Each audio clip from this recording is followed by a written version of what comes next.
Hello and welcome to What the Hey, where I'm your regular host of What the Hey, and today in What the Hey, I'm once again answering yet another question.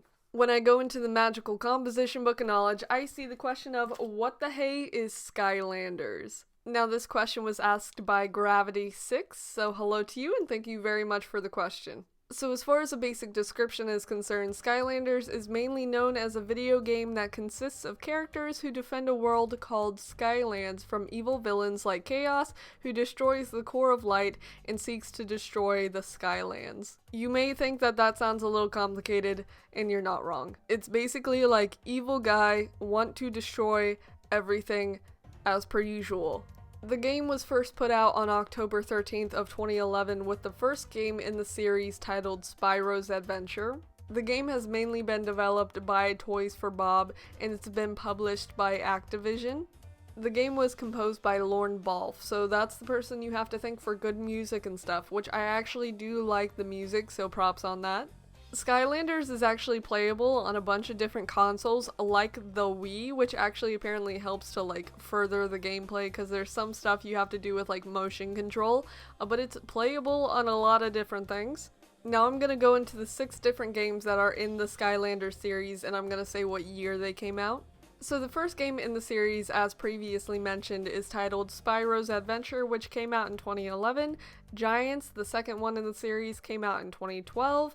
The third one was Swap Force, which came out in 2013. The fourth game is Trap Team, which came out in 2014. Superchargers was 2015. And the final game in the series, titled Imaginators, came out in 2016. So there's clearly a lot of content to check out if you want to. Besides the game series itself, there are also books as well as a Netflix animated show that I've watched a little bit of, and it actually is kind of okay.